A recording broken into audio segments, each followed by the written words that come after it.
Hello বন্ধুরা, কেমন আছেন সবাই? আশা করি সকলে ভালো আছেন। আরো একটা নতুন ভিডিওতে আপনাদের সবাইকে স্বাগতম জানাচ্ছি।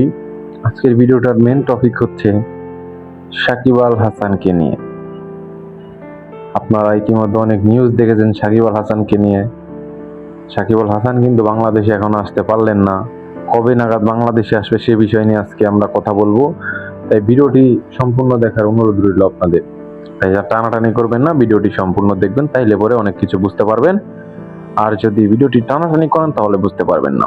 তো আর চ্যানেল নতুন হয়ে থাকলে সাবস্ক্রাইব করবেন। ধন্যবাদ সবাইকে। সাকিব আল হাসান সাম্প্রতিক সময়ে বাংলাদেশে আসতে পারছে না, কারণ তার নামে একাধিক হত্যা মামলা রয়েছে, বিস্ফোরক মামলা রয়েছে, বিভিন্ন রকমের মামলা রয়েছে। তিনি কিন্তু এখন বাংলাদেশ পুলিশের যে ফাইলটি আছে, যে ফাইলে কিন্তু সে পলাতক। সে কিন্তু পলাতক হিসাবেই রয়েছে। তিনি আমেরিকাতে বেদামসে ঘুরে বেড়াচ্ছে, ক্রিকেট খেলছে, বিশ্বের বিভিন্ন ফ্রাঞ্চাইজি লিগগুলোতে খেলছে। সাকিব আল হাসান কিন্তু বাংলাদেশে আসতে পারছে না। কথা ছিল বুলবুল প্যানেলের সময়, কথা ছিল আগের যে বিসিবির কর্মকর্তারা ছিলেন বুলবুল প্যানেল, সেখানে কিন্তু তারা বলেছিল যে এই নিউজিল্যান্ড সিরিজে কিন্তু সাকিব আল হাসানকে দেখা যাবে, কিন্তু না, সাকিব আল হাসানকে দেখা যায়নি। তারা সম্পূর্ণ একটা মিথ্যা গুজব ছড়িয়ে বেড়েছে। তারা বিশ্বকাপে যাওয়ার ব্যর্থতাকে ঘোচানোর জন্য সাকিব আল হাসানকে ঢাল বানিয়ে তারা এটা নিয়ে ব্যবসা করেছে।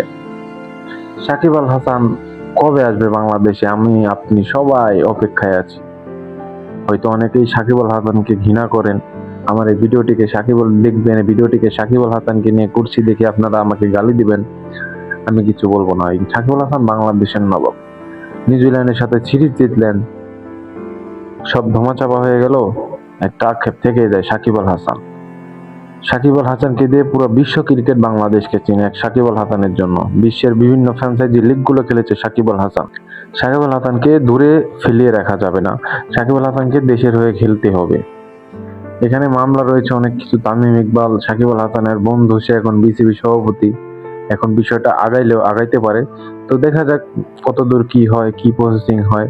কিন্তু সাকিব আল হাসানকে মামলা লড়েই কিন্তু বাংলাদেশে আসতে হবে, এমনটাই বলেছে পররাষ্ট্রমন্ত্রী মোহাম্মদ সালাউদ্দিন সাহেব।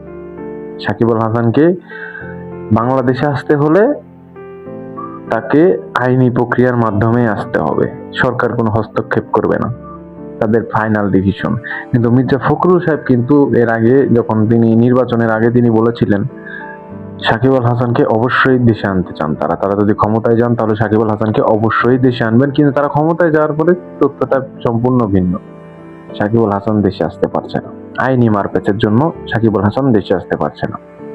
সাকিব আল হাসান আমেরিকাতে দারুণ সময় পার করছে ফ্যামিলির সাথে, কিন্তু তার মনে তো একটা আক্ষেপ থেকেই যায় যে বাংলাদেশে যেতে পারছে না। বাংলাদেশের মানুষ তাকে কতটা মিস করছে, বাংলাদেশের সাকিবিয়ানরা কত তাকে মিস করছে, এটা তিনি হয়তো বা বুঝছেন। বোঝার ফলে কিন্তু তিনি মরিয়া হয়ে উঠেছেন বাংলাদেশ আসার জন্য। তিনি বারবার তামিম ইকবালকে ফোন করছেন। তামিম ইকবাল কি প্রসেসিং করে না করে এগুলো দেখার বিষয়। তো ভালো থাকবেন, সুস্থ থাকবেন, ধন্যবাদ।